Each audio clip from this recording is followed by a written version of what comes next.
Are you struggling with harder domains, bosses in the Spiral Abyss, or just looking to take your gameplay to the next level? Well, you're in the right place. In this video, we're going to be looking at my top 5 mechanics you should be exploiting to improve your gameplay.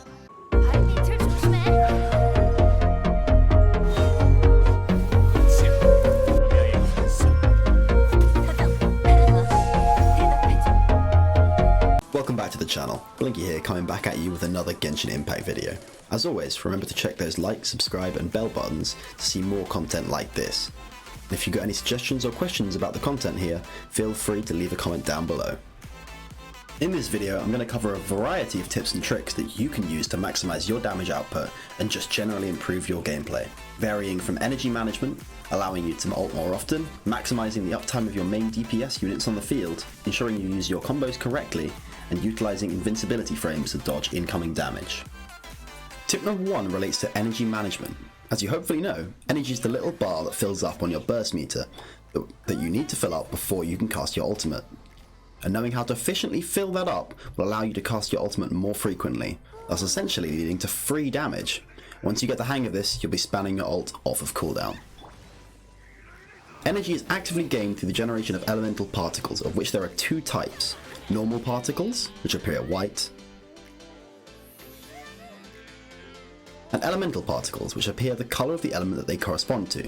For example, fire energy particles being red. So, how do you generate energy, I hear you asking? Well, sir, many ways, but the main ones that we can control come from elemental reactions and skills generating elemental particles, and with basic attacks and weapon passives generating normal particles. Now, the character out at the time will absorb the particles, giving them a majority of the energy gained, with the characters off-field gaining a little portion as you do this. The trick here is that absorbing a matching elemental particle to the elemental character will gain significantly more energy than if they do not match. So always be aware of which character you have on the field after casting a skill or causing an elemental reaction, as to match up the elemental types for maximum energy gains. Tip number 2 is going to help us quickly speed up how we can get through our character rotations, allowing you to keep your main damage dealer on the field for longer, thus leading to more free damage. And who doesn't want more free damage? There are 2 main ways we're going to do this, both tying nicely into each other. First, capitalizing on what we just learned with energy regen, we're going to want to leave our support hero out to pick up their matching particles. So we don't just want them standing there doing very little damage. Instead, changing our skill rotation by first casting our skill, then our ultimate, the amount of time the energy particles take to reach our character can be used up by the animation of the ultimate. Doubling down on this, most characters have skills or power attacks that can be animation cancelled by using a burst, jump attack or sprinting. Some notable ones: most characters' skills being cancelable by the burst, and most heavy attacks being cancelable by a jump or skill ability. Mastery of this will allow you to save time throughout your rotation, allowing your damage dealer to be on the field for longer. Our next tip revolves around elemental reactions. Elemental reactions are Genshin Impact 101, being able to increase your damage output drastically, reduce your opponent's defenses, doing area of effect damage, or creating shields for yourself. Now I don't have time to explain each one here, as I want to keep this video rather brief and succinct.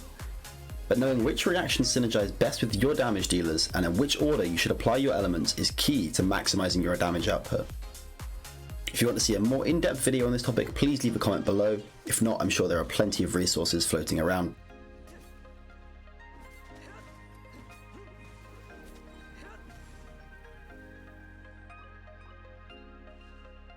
Next, we're going to look into how you can dodge incoming damage using the game's inbuilt Invincibility Frames.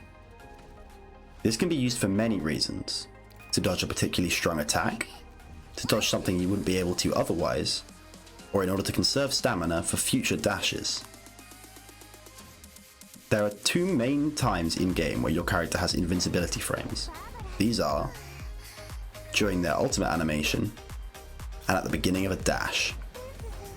Correct usage of these animation dodges will stop you from taking unnecessary damage, meaning you won't need to heal your team, thus saving you food or allowing you not to swap to a healer, increasing the amount of time your main damage dealer can stay on the field.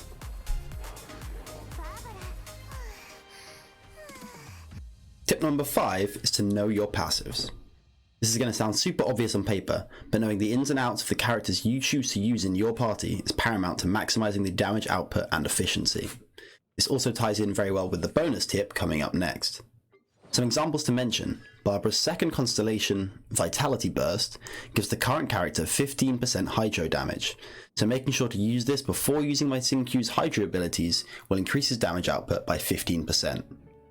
Or, on item sets, the Viridescent Venera set bonus decreases the opponent's elemental resistance by 40% to the swirled element. So ensuring I swirl with the matching element before casting my big damage ultimate will increase my damage drastically. These are only a couple of examples and will change depending on which characters you choose to take with you in your party. In short, knowing the details of your characters, artifacts and weapons, and utilising that information in the heat of battle can drastically change the outcome of any challenge. Now, if you've made it this far, I hope you've learned something new. If not, this next one is something special.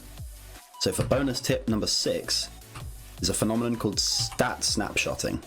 This refers to a way that abilities are coded. When you press the button for an ability, the game calculates the damage numbers and effect at that moment, even if the ability lingers on the field for a period of time, meaning we can take advantage of certain time-specific buffs, such as Thrilling Tales of Dragon Slayers or Zhangling's Chili, to maximize our damage output. For example, if we pick up Zhangling's Chili with Fischl and cast her skill to summon Oz, before the buff runs out, Oz will calculate his damage output for the duration of his time on the field from when we had the buff. On screen, I'll have an example of Fischl with the chili and without, and you'll see what I mean.